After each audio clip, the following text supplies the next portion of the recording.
The only beheading groups in the world today, to the best of my knowledge, are Arab or Muslim. Why do you think that is, in your estimation? Why do I think that is? Sad to say, it was answered by Arab intellectuals at the United Nations. And that has nothing to do with individual Arabs who may be saintly. But that is the dominant moral state, as if Britain and Mali are on the same moral level. That is to give up on hope for humanity, claim that there is no nation that has produced something better than something else. So that is the tragic reason they're not beheading people in Western civilization. Hey everyone, back in 2015, Dennis Prager spoke at the Oxford Union, and he spoke about Hamas, and he compared Hamas to Nazi Germany a couple of times in his talk. I want to go back and watch this clip, and then I want to share something very interesting with you about it. Have a look at this.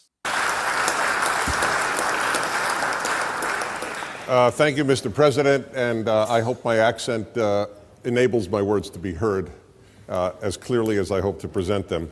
I find it remarkable. Two things were remarkable, I must say, when I was first invited. One is, I actually did not believe the proposition. It was, and I read it, this House believes that Hamas is a greater threat to peace than Israel.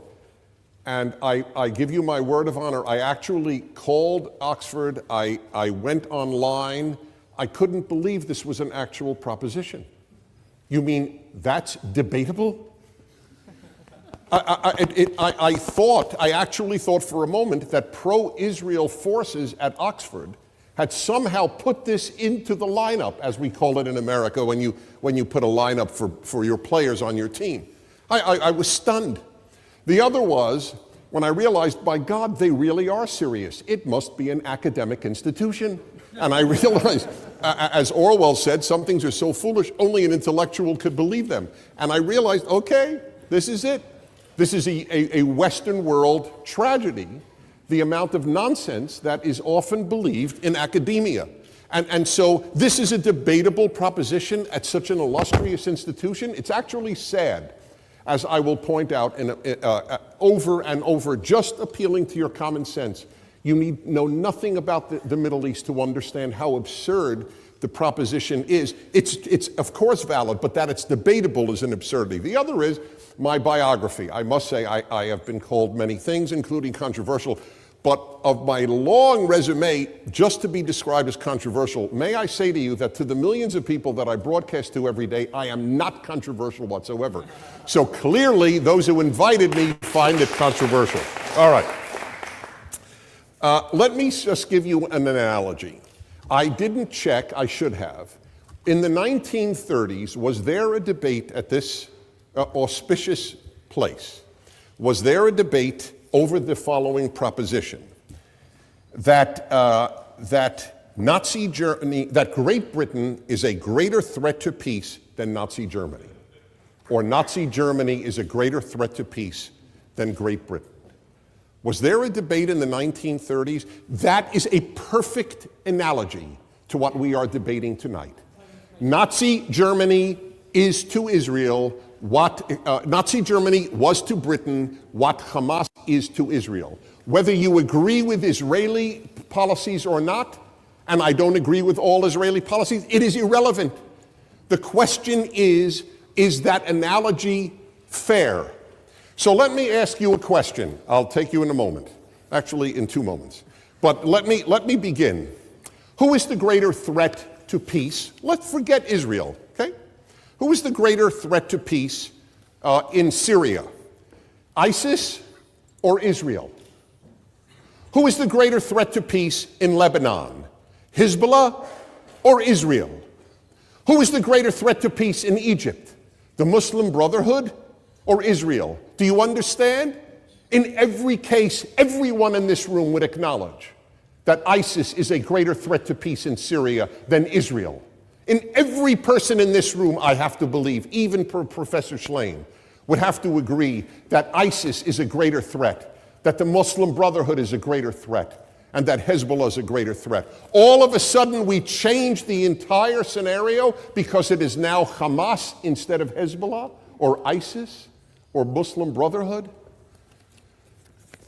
Number two, just on this issue, just appealing to your common sense. In modern history, every war has been between a free state and a police state, or two police states. I cannot think of a 20th century example of any other. And the same holds true here. You have the police state of Hamas. If you differ with Hamas, they kill you. Where in the world other than Israel does anyone ever argue that the free state doesn't want peace and the police state wants peace? There is no other example on earth. There is no other example on earth of a country targeted for extinction. None. 220 some odd countries in this world. Only Israel is targeted for extinction. And we have a debate on whether the state targeted for extinction is the barrier to peace. That is quite a leap of faith. In the age of beheadings, as you have tragically experienced here in the UK, we have a debate. Hamas is a kindred spirit to ISIS and Hezbollah and Boko Haram. What do you think, they're an exception? All of those are monstrous. But Hamas, they're a terrific bunch who really want peace. If it only weren't for settlements. There were no settlements prior to 1967. Why wasn't there peace? Israel would dismantle the settlements for real peace in a moment because the Israeli people are much more interested in sending their kids to college and in having a peaceful life and in making a good living and inventing more medical and technological devices than they are in fighting wars. This would be the first free state in history to prefer war to peace. Look, most people don't know this history I'm about to tell you, but once you understand it, a lot of things will make sense, and it'll shed some interesting light on what Dennis Prager just said. There is a direct ideological line connecting Nazi Germany to modern Islamist movements. Okay, it runs straight through the Muslim Brotherhood, which is the founding organization which gave rise to Hamas and Al Qaeda and ISIS. So, I mean, he's using it as an analogy, but it goes much, much deeper than that. Let me explain. Let's start with World War II. The most influential Arab religious leader in mandatory Palestine. Sorry, just stumbling over my words. At the time of World War II was a guy by the name of Haj Amin al-Husseini. He wasn't just an anti-Zionist. He was an active Nazi collaborator. He was very close with Hitler. In 1941, he met with Hitler in Berlin. He supported the final solution, wiping out all the Jews, and he worked to block Jewish refugees from escaping Europe. He also urged the Nazis to extend their extermination program of the Jews, their genocide of the Jews, to the Middle East. He also broadcast Arabic language Nazi propaganda, calling on Muslims to kill Jews wherever they found them. This was all coordinated with Hitler. The Muslim Brotherhood, you've heard of them, right? They were founded in Egypt in 1928 by a guy named Hassan al-Banna. Okay, now I'm going to bring this together with Haj Amin al-Husseini.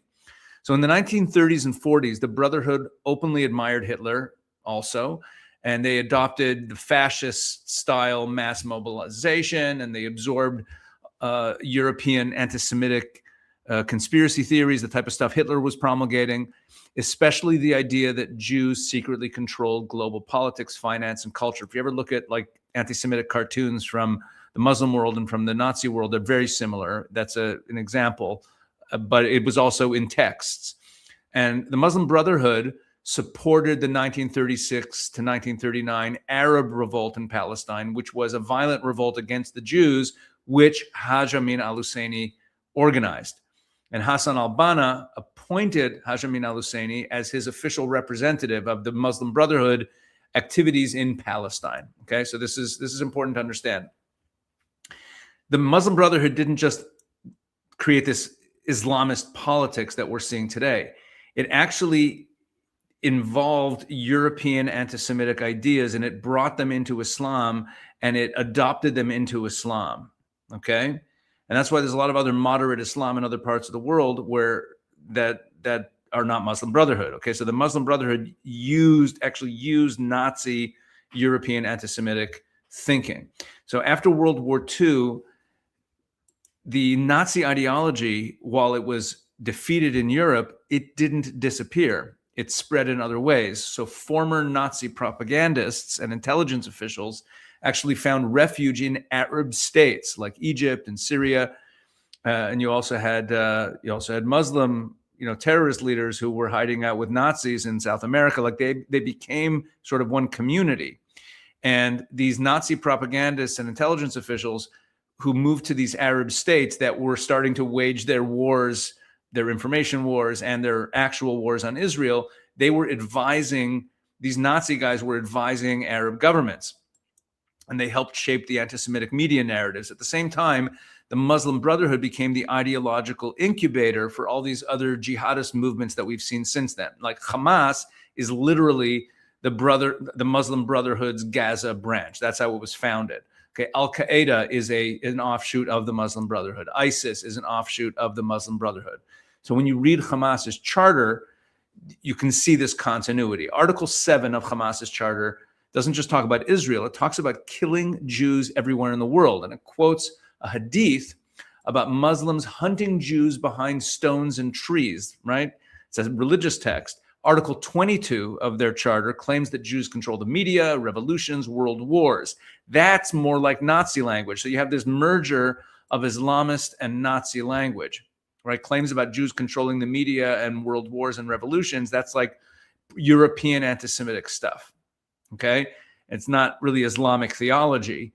So you have the Nazi conspiracy theories dressed up in Islamic language. That's really what this jihadist, anti-Jewish stuff is. So this is all a long way of saying that when Dennis Prager compares Hamas to Nazi Germany, he's absolutely right. But I think he's actually understating the case, because it isn't just a comparison. It isn't just similar to Nazism. It is Nazism that has survived and migrated and mutated a little bit and adapted. But it's the same demonology. It's the same obsession with Jews as a cosmic evil. It's the same belief that the world can only be redeemed through the destruction of the Jews, right? So once you understand that, Hamas's behavior makes perfect sense. This is why they don't negotiate. This is why they glorify death. This is why October 7th wasn't about strategic thinking or a two-state solution. It was about massacre. You can't reason with an ideology that believes that history itself demands that it commit a genocide, okay? You can't appease it. You have to defeat it, or it keeps resurfacing generation after generation. It can take on new names. It might speak a different language, but it's the same hatred. That's what it is. All right, folks. I hope you found this interesting. If so, please share this. Please please tell other people about the channel. We're still trying to build it up. And of course, as I always say, please go check out all the video content we're putting up at Israel 365's YouTube channel. God bless.